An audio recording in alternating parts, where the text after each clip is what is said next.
Vincenzo's Go Crypto Investing bell notification, like the channel, subscribe, and share, as I'm the #1 YouTube crypto influencer on social media and in the cryptocurrency sphere, and an XRP insider that gives you all the latest breaking news and coin updates, non-paid, free to tell you my own personal opinions on the market, as I'm not a financial advisor. And I expose the criminal gangsters that have infiltrated the United States government, the Federal Reserve, and the world banking system in order to manipulate the cryptocurrency market. Old Vincenzo here, trying to explain to you with a beautiful picture of a strong tornado up in the Saginaw Valley last night after a significant tornado outbreak in the great state of Michigan. A lot of nonsense and uneducated people are saying that they've never seen anything like this before. Something's wrong. It's government manipulated weather, which it's not. These were strong thunderstorms, severe thunderstorms, very intense supercell tornadic type storms, and a squall line that had a lot of static electricity, a soupy air mass, and very unstable. That produced a lot of lightning, and you see a lot more lightning at night than you do during the day because it's very hard to see flashes of light during the day.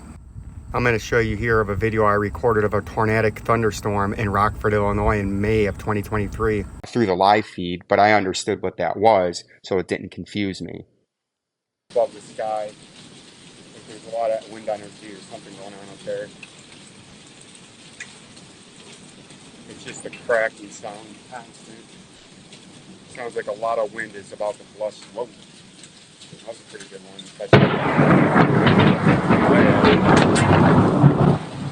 Unfortunately, so far, there's been 5 confirmed deaths from the severe weather that took place in the great state of Michigan last night. And some of the things that people weren't understanding what was going on, the noise in the sky, the cracking in the sky. You have a strong updraft and turning with winds with heights that create a lot of noise as that wind energy gets sucked up in the updraft and gets pushed down as a tornado or a funnel cloud tries to come down from aloft to the surface. You get a lot of instability, a lot of turning with winds with heights, and a lot of noise, which often sounds like a jet engine overhead. Anytime you have strong rotation above the surface of the ground, that energy, that wind energy, is trying to make it to the surface, and that wind energy produces noise. The same as lightning at night, you can see it reflecting off the clouds in the sky, and it makes it look like a spectacular light show that we had last night. But people are either spreading misinformation, trying to get views, or just uneducated on the facts. The stock market, the gold and silver bullion market. But here with some news, XRP Ledger unveils new milestone for cross-chain bridging future. Ripple X developers have announced a major milestone in the development of XLS-38D cross-chain bridging for XRP Ledger to emphasize user safety and also assure the robustness of the cross-chain bridging feature. A rigorous security audit has been conducted by Bishop Fox, a top blockchain security firm. The audit was primarily concerned with 3 aspects. The first was identifying valuable vulnerabilities in the system and service exposed on internet-facing services related to XRP sidechain bridging. Second, the overall security of the Ripple bridging protocol. RPC interface was evaluated. Finally, any flaws or potential vulnerabilities in the Ripple XRP bridging feature that could be addressed to improve its security posture were identified. The finalized security evolution had a total of 8 findings, of which 2 were medium priorities, 5 were low, and 1 deemed informational. None of these, however, were rated critical or major. More, the XLS-38D plays a pivotal role in XRPL sidechain, being an important development that will bring interoperability to the XRP Ledger ecosystem. This is because XRPL sidechain rely on the XLS-38D amendment, which will enable cross-chain bridge safeguarded by witness servers. The cross-chain bridging software will also be utilized to connect the XRP mainnet to its upcoming EVM sidechains, bringing compatibility to the XRP ledger. So that's very important. Some news going on. And if we look at the price, this is going to be a very important weekend for the XRP price. As you can see, as old Vincenzo's Gold Crypto Investing with his probability-based, super simple, easy trading system. As not being a paid promoter or a YouTube charlatan, we have integrity and truth that we like to spread.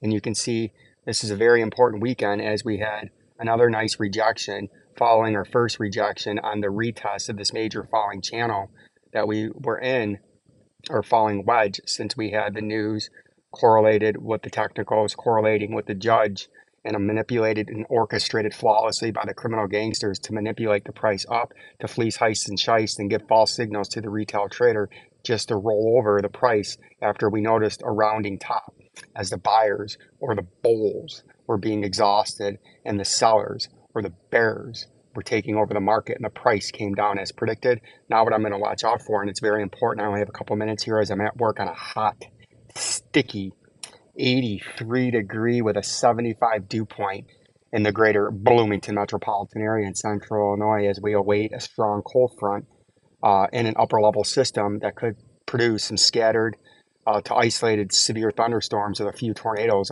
Can't be ruled out, but not likely here like they were in the great state of Michigan last night. But you can see if we zoom back out into the 4-hour time frame, we're having this nice consolidation up. But if we keep getting rejected by this overhead resistance, the moving average is starting to trend down in the daily time frame. We went over this extensively, and you can now see clearly that it is not going to be stopped, and it is going to happen.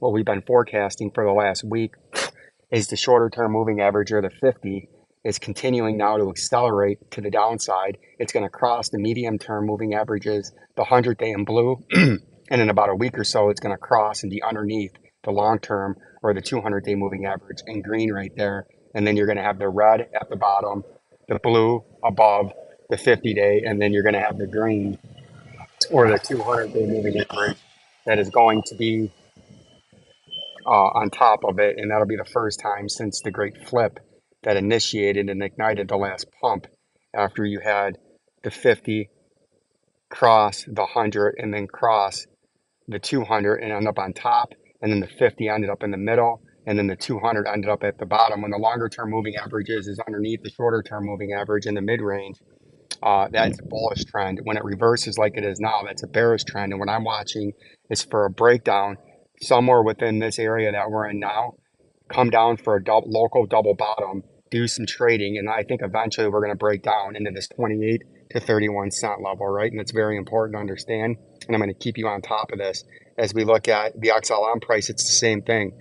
In the daily time frame, the moving averages are squeezing now, and that means one of two things. After this great consolidation in here, we're either going to have a big run to the upside, back up to maybe this 15 cents, or we're going to have a big dump to the downside, retest the local double bottom at 10.5 cents, and then eventually slip that and have a big catastrophic liquidation event that's going to catch everybody off guard, because nobody thinks these prices in XLM and XRP and XDC or the rest of them can get much lower. But you could, in fact, drop another 35.47% before major support levels are hit, and that would be the orange trading zone, which is aka the last line of defense to the shithouse, right? And then as we look along at the ALGO price, as you do know, I have 5,400 ALGO, but we continue to trend down, and we're getting awfully close to our regional, local, I believe, historic low. And if we drop that, we could go down to 5 cents. And then my final one, the old XDC, the one I took a lot of heat on from my lovely subscriber that I love so much. I'm just pointing out, I said you would have better buying opportunities. And now look where the price is, 0.052. It's given back almost all of that. And what's going to eventually happen is we're going to have a big liquidation. And I think we're going to, in the next 2 to 3 weeks, we're going to be down here at 0.0331 in XDC. And from its high to that point, that is a 62.69% flush. Bell notification, subscribe to the channel to get the #1 YouTube and cryptocurrency influencer out.